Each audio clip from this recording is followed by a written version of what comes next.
바꾸려는 이들을 위한 현대사 강의 5번째 강의입니다. 오늘은 진보에 관해서입니다. 진보란 무엇인가? 자, 첫 번째로 진보의 개념과 특성을 얘기를 하는데, 여기서 여러분들이 지금 진보 말은 많이 하는데 우리가 좀 정확하게 할 필요가 있어요. 자, 역사에서 무엇이 진보이냐? 무엇이 진보이고 무엇이 보수이냐 또는 무엇이 퇴행이냐, 이런 게 분명히 돼야죠. 그죠? 그 다음엔 뭐냐면은 역사 진보의 주체로서의 진보.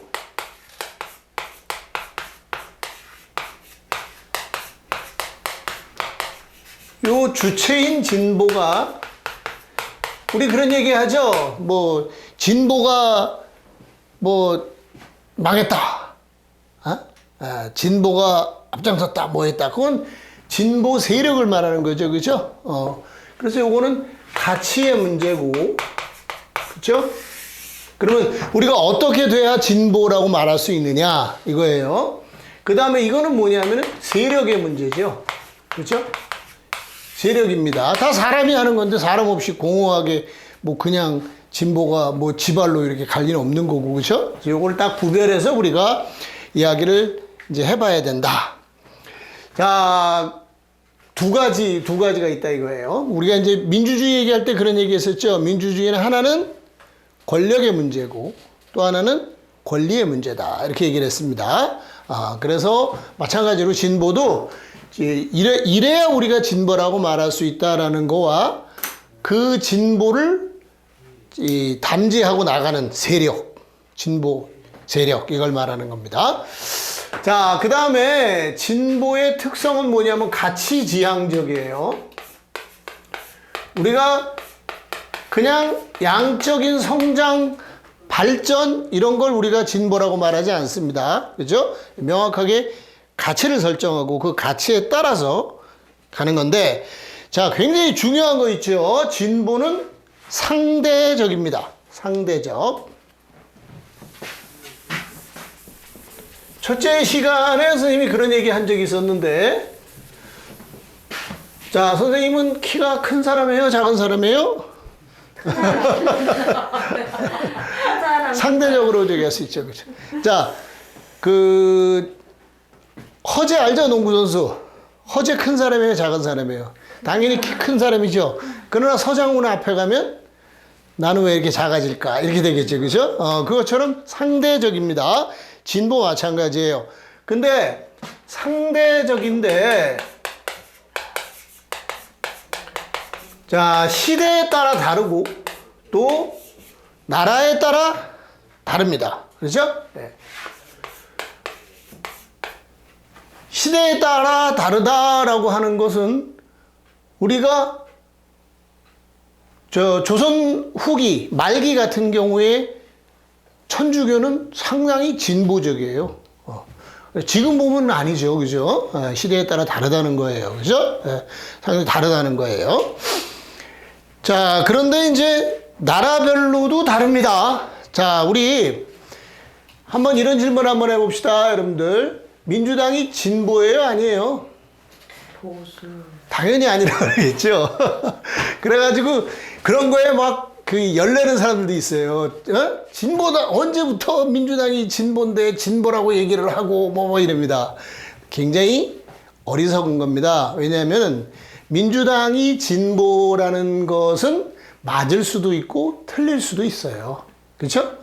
우리가 민주당이 진보가 아니라고 얘기한 거는 우리 나름대로의 진보에 대한 가치로 볼 때 아니라는 거고, 또 대개 지금 현재 진보의 가치는 사람들이 유럽을 기준으로 많이 생각을 합니다. 그럼 아닙니다.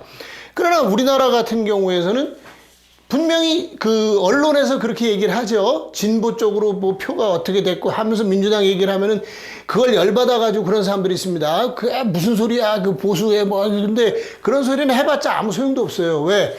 그 대신에 진보의 표를 가져갈 정치 세력이 솔직히 말해서 제대로 없잖아요. 그러니까 이 상대적으로 그런 표현은 불가능한 건 아니라 이거예요. 상대적이라는 걸 분명히 해야 돼요. 자, 이제 그건 그렇고, 뭐, 그거 가지고 뭐, 이 목청 높여서 싸울 필요 없어요, 여러분들. 어디 가서 했다가 이 진보가 민주당이 진보냐 보수냐 뭐 상대적에서 그럴 수 있다 그런 말 하지 마요. 그런 말 하면 또 대뜸 막 그럽니다. 저건 완전히 진보를 모르는 사람이라 그러고 막 그러면은 그래 알았다 그러고 말아버려요 그냥. 그런데 알았다. 자, 국가별로 다르다는 거 시대별로 그렇지만 민족주의는 진보예요, 아니에요? 민족주의가 지금 유럽 같은 데서는 그 진보에 대해서 퇴행입니다. 퇴행, 일종의. 그죠? 네, 그렇게 얘기를 해요. 그러나 우리로서는 그렇게 생각하면 안 됩니다. 그 유럽식의 생각이나 일본에서 있던 생각을 배워가지고 그대로 얘기하는 사람들 많아요, 되게. 그래서 우리도 이제는 민족주의에서 벗어나야 되고. 아니, 우리가 언제 민족주의를 한 적이 있어요, 제대로. 그죠? 네. 그런데 뭐 이제 민족주의에서 벗어나야 된다 합니다. 안타까운 게 이제 옛날에 자유실천 문인협의회에서 민족작가회의가 됐다가 작가회의로 민족자를 띄었어요. 그런데 그거 굉장히 잘못된 거라고 선생님은 생각을 합니다. 이 부분이 좀 문제될 것 같으면 삭제하세요. 그런데 아무튼 민주라는 거를 우리가 민족이라는 것이 그게 꼭 보수다 이렇게 하는 거는 그건 유럽의 경우의 얘기예요. 유럽의 경우. 우리는 아닙니다. 제국주의 침탈을 받은 게 그렇게 얘기해 버리면 안 되는 거죠. 그렇죠? 예. 자, 그다음에 중요한 건 상대적이고 자, 뭐냐면은 변증법적으로 전개합니다. 이 변증법 나오면 골치 아파요. 뭐 하면은 변증법적 전개 이래버립니다. 예. 골치 아파요. 그리고 굉장히 어려워요, 사실. 그죠? 그리고 이게 변증법이 잘못하면은 소위 천재라는 사람들에 의한 거로만 헤겔, 마르크스 이런 사람들하고 그런 거를 공부한 이런 사람들의 돼버리면 곤란합니다. 우리의 일상에서 변증법은 굉장히 많이 볼 수 있어요. 그거를 우리가 정확하게 꿰뚫어서 이해하면 되는 거죠. 자, 그런데 변증법적으로 전개한 것은 무엇이냐? 양질전화라는 말 들어봤어요? 양으로 축적이 되면은 어느 순간 질이 확 된다. 자, 좀 속된 얘기를 한번 해봅시다. 방구가 ঝা지면 똥이다. 그렇죠. 바로 그거예요, 바로.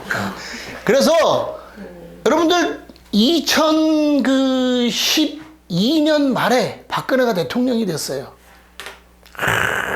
부정선거 규탄한다고 한 30명, 40명이 이렇게 앉아서 집회하다가 뭐 그랬어요.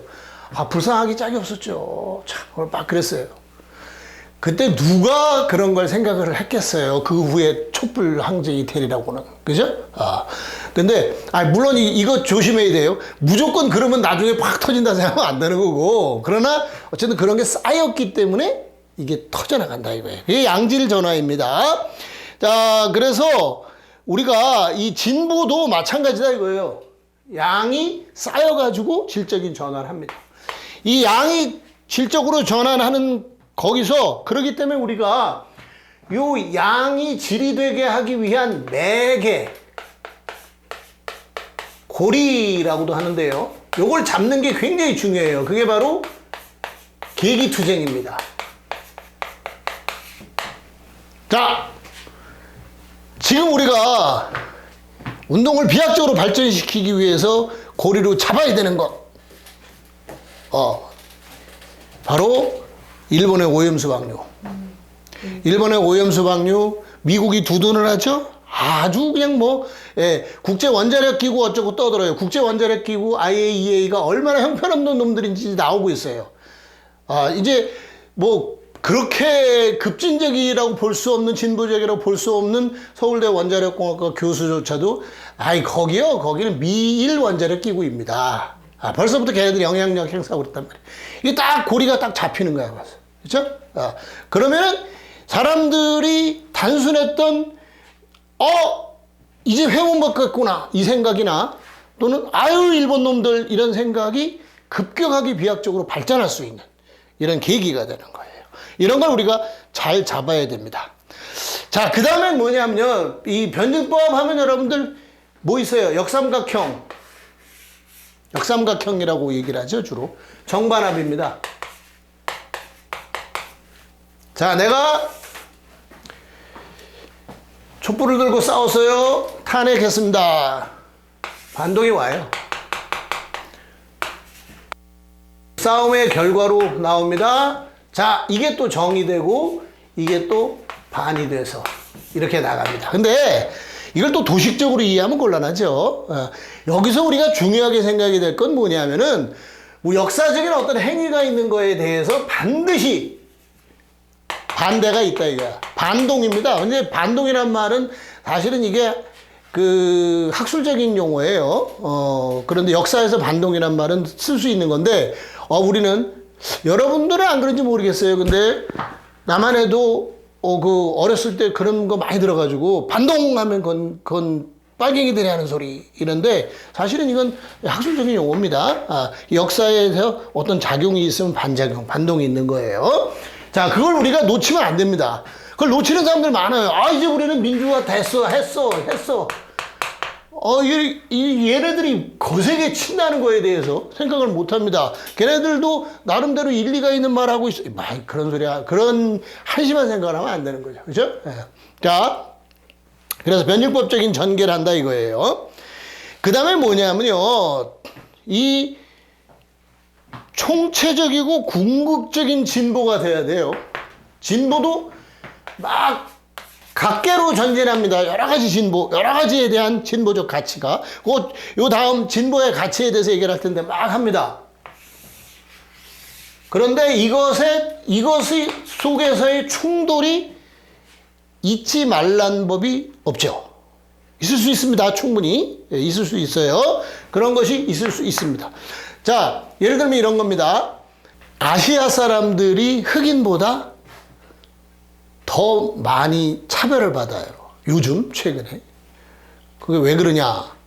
일단, 흑인들은 조직되어 있고 단결되어 있어서, 물론 흑인에 대한 차별이 많아요. 그러나, 그래도 버텨내는 면이 있는데, 아시아 사람은 아닌 거야, 이게. 그러니까 막 그랬어요. 지난번에 막 그랬죠. 아시아 사람 요즘 막 두렵다 그러잖아. 두렵다 그러더라고요. 이 SNS에 보면은 이제 미국에 사는 동포가 오겠다고 자기 아들이 그런데 오지 말라 그랬다고 두렵다 이거야. 굉장히 지금 요즘 막 하는 일들이 그렇다 이거야. 우리는 흑인하면은 어떤 생각들 가져요? 우리나라 사람에게는 사실은 흑인이 이미지가 좋지가 않아요. 왜 그럴까요? 그렇죠. 미군 때문에 그래요. 미군 때문에. 평택 가면은 이 새끼들이 지네 나라처럼 떠들이 행세하고 다녀. 백인도 그렇지만 거기서 흑백을 구별해가지고 흑인한테 더 이런 생각을 가진다면 그건 우리가 잘못이지만 아무튼 그래요. 그리고 6.25 때 사실은 흑인 때문에 많은 얘네들이 겁탈도 하고 막 이랬단 말이야.